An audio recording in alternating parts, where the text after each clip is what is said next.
I am Eliza Wiley, and I'm here to talk about the death penalty, specifically in Tennessee.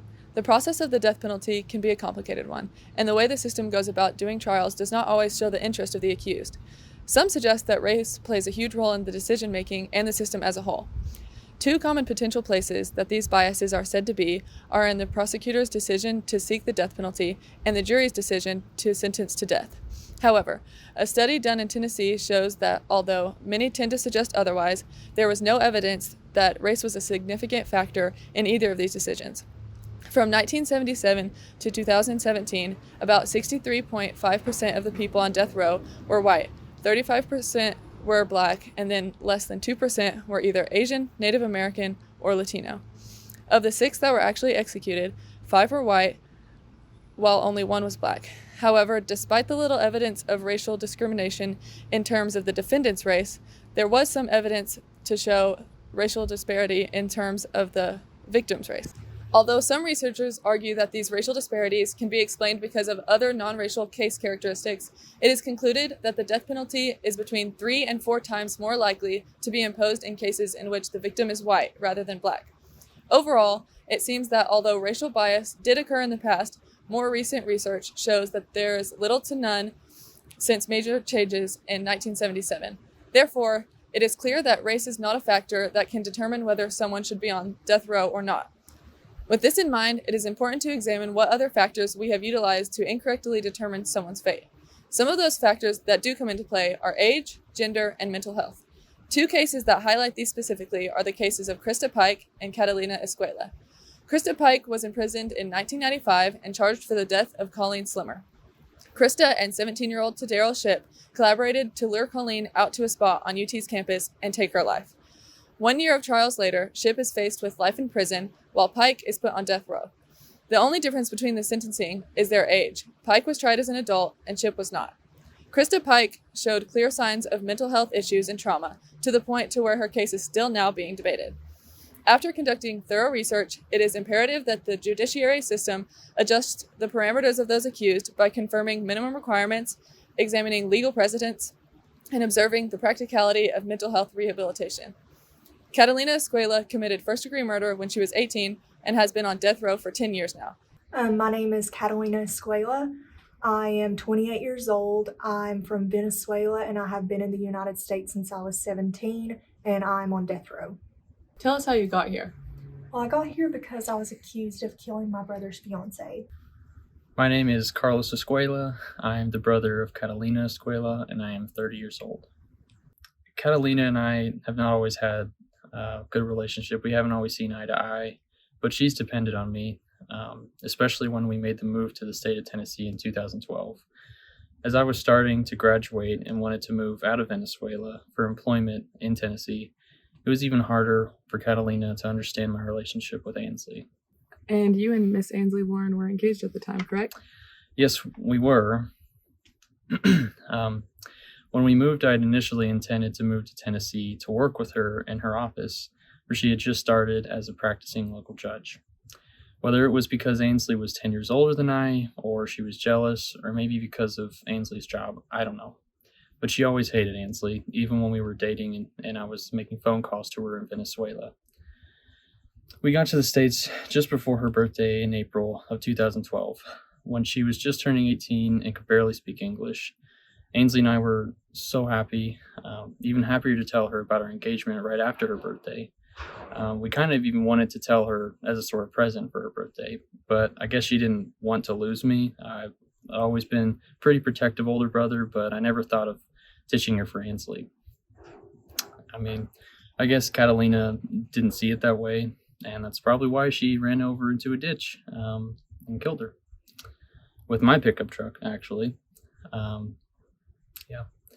And my parents were always pretty hard on us as kids, and especially on Catalina, but I never imagined she could have done anything like this 10 years ago.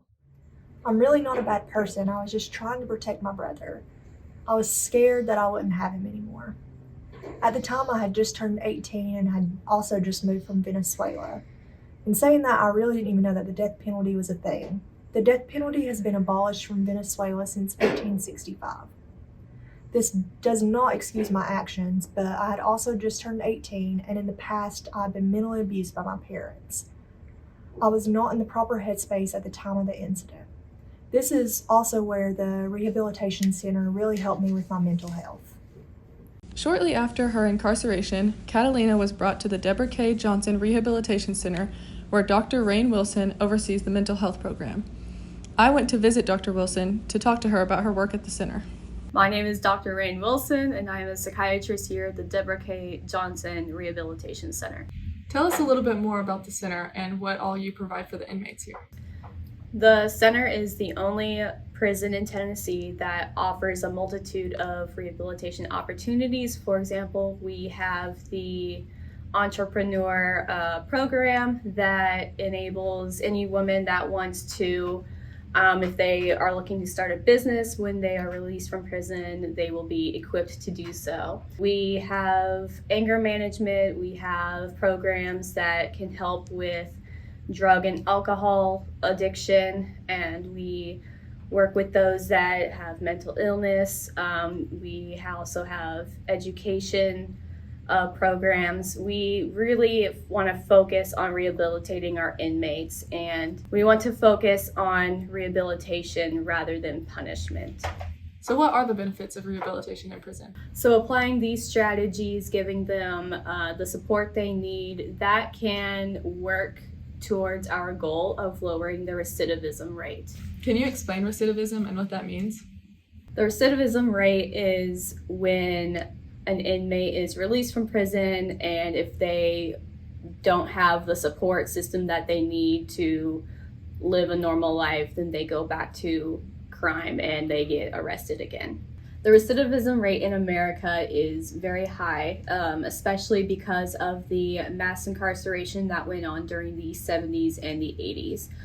Back then, they kind of developed this notion that the criminals couldn't be helped and that there was nothing that they could do for them. Punishment seemed to be the best way to handle criminal activity. At the center here, we feel like it is our responsibility to treat these women as human beings, and we feel that by doing so, this will give them the opportunity to live their lives outside of prison when they are released, giving them support and letting them feel empowered, making them feel like they are not criminals will hopefully lower the recidivism rate. Rehabilitation has helped me grow as a person and find my faith. It has given me a second chance to start my life over and become the person I know that God has intended for me to be. The people who have worked for me have been super empathetic, and they see me for who I am and not for my past. Look at the Bible, we can see a clear path of redemption and how the Lord uses redemption for his people, and no one is too far gone. When it comes to the death penalty, there is considerable confusion about the Christian view and stance on it. The Dean of Christ Church Cathedral, which is an Episcopal church, says there's considerable confusion about what might be the Christian response. Locally in Tennessee, an executive pastor of a local Methodist church says that all Christians and all people are created in the image of God and are redeemable by God. Interestingly enough, the Catholic Church is actually vocally against the death penalty as a whole. The voice of the church speaks out against it, but an interesting fact is that there are only 53% of actual Catholic churchgoers who are for the death penalty. The other 47% would be against it or just did not vote at all and have no stance. But that's a pretty large divide, of almost 50-50 in the Catholic Church, of people who are for it and people who are against it. But as a whole, the voice of the church is against the death penalty. So that just tells us that there is a divide among Christians about what the death penalty is, what the correct stance on it is, and how the Bible views it. Southern Baptists, which is a huge denomination, one of the largest denominations in Tennessee, have a very strict stance on the death penalty. They say that the death penalty is correct, basically, is the extent of their stance. The Duke of the Southern Baptists, the Religious Liberty Commission, Barrett Duke of Ethics, says, Southern Baptists believe all people are conceived with the right to life. Some people forfeit that right. So this is what Southern Baptists believe, that some people give up their right to life and then should be punishable by death. But other churches would argue against that, saying who chooses who has the right to life or not. Is that humans' job to choose, or is that God's job to choose? But if it is mankind's job to decide who lives or dies, how do we make that decision? How is the legal system of this state developed into what we experience today? I spoke with Catalina's attorney, James Barr, to learn more about this subject. So what are the qualifications of capital punishment, and what all do you think that we need to know about it? Capital punishment has a long history in Tennessee. The death penalty often cycles in and out of the legal system. Since Tennessee gained its statehood in 1796, capital punishment has only ever been considered for offenders who were convicted of rape or murder. But since then, we've added several additional clauses to further define and limit the scope of the death penalty. In 1829, the law split murder into first and second degree, of which only first degree murder that was premeditated and intentional would lead to death. 9 years later, the decision was left to the juries to either sentence a defendant to death or instead give life in prison. For 20 years, life was an option until death row became mandatory again in 1858. And in 1913, the state transitioned from hanging to the electric chair. But from the 1960s to the 1999, there were no recorded executions. The state went on a 40-year unofficial moratorium for various reasons. I suspect it was because the electric chair can sometimes be a gruesome spectacle. Execution reports across the nation over the years occasionally paint a picture of inmates bleeding from the mouth and stomach, or even their hair catching on fire. Basically, the law demonstrated this change temporarily when the death penalty was abolished in 1915, only to be reinstated again 4 years later. Eventually, though, the break from death ends with the turn of the new millennium. In 1999, Tennessee changed its method of execution to lethal injections, and by the next year, Robert Coe was the first inmate in the state to be executed by lethal injection. Since the late 80s, we've also been redefining the definition of first-degree murder to include things like the Scotty Trexler law, which convicts unintentional death of a child as a result of child abuse. In 1989, a fetus was considered a murder victim, which in 2011 was then amended to include any human embryo or fetus. After 9/11, the attacks of terrorism were added to the consideration for first-degree murder. With everything to consider, the murder of a judge or legal authority would definitely constitute as a first-degree murder eligible for capital punishment. We've also seen state changes as a result of federal law. The Supreme Court's decision on the case Furman v. Georgia in 1972 branded the death penalty as unconstitutional for violating the 8th and 14th Amendments for cruel and unusual punishment, as well as racial prejudice within the court of law. 2 other Supreme Court cases virtually shaped our state law as well, both citing the 8th Amendment. Atkins versus Virginia in 2002 ruled that it would be too cruel to convict a mentally disabled offender with capital punishment. Probably the most relevant ruling to Miss Esquela's case is that of Roper versus Simmons in 2004. The Supreme Court of Missouri held that from that case that it was cruel for a minor to be given the death penalty. Our state has drawn the line in which a defendant may be tried as an adult at 18 years of age, but defining that age at one point comes with a few problems. Just look at the Pike case. Christa has been on death row for over 25 years now because the court cannot definitively decide whether she was at an age in which she was accountable enough to face capital punishment. Since we are talking about the Pike case, why does age seem to play such a large role in the decision-making of her fate? I've had the opportunity to hear from an officer that works closely with the Pike case and another female, Catalina, that is also on death row in Tennessee. I'm Officer Joseph Scribe, and I'm the active correctional officer on death row responsible for the 2 female inmates, Christa Pike and Catalina Esquela. So, Officer Scribe, can you say more about the Christa Pike case and your thoughts on the age gap? Absolutely. It was an interesting scenario with Miss Pike and Mr. Tadero's ship, given that he was only 17 during the time of the crime. If either of the offenders had lived in the state north, south, east, or west of Tennessee, Mr. Ship would have been set on death row. In those states, the minimum for age for those sentenced to death row is age 16. Anywhere else, the absolute minimum sentencing starts at age 18. So Ms. Pike's situation would remain the same. It's also interesting that despite the 23 states opposing the death penalty, Mr. and Mrs. Esquela ended up immigrating into one of the 27 states supporting the death penalty. However, the Supreme Court reevaluated juvenile punishment in 2004 in light of the Roper versus Simmons case, which nullified the sentence of the 17-year-old Christopher Simmons per their observing his mental state, reassessing cruel and unusual punishment laws. Yet out of that court procession in 2004, they observed studies that showed how development for adolescents sometimes doesn't complete until between ages 18 and 22. So with Miss Pike's case, it's unsure if she could have truly been developed by the time of her crime, in addition to her mental state and her history of abuse. The same goes for Mrs. Esquela, who also received her own share of abuse, in addition to her having just freshly turned 18 a month prior to her crime. Our country has had a long and constantly adjusting debate on what counts as necessary for the death penalty, but it's quite interesting to see where we've landed with age. Almost every other country is against juvenile punishment under the age of 18 or older entirely. Even more have abolished capital punishment altogether. So, how do we draw the line? Not where do we draw the line, but how do we determine who should face capital punishment and who shouldn't? What we see from these cases is that age is not a great factor in determining someone's life or death, but we are required to draw the line somewhere. What I am arguing is that if we are to have a system that is empathetic towards the people who go through it, we need to raise the bar.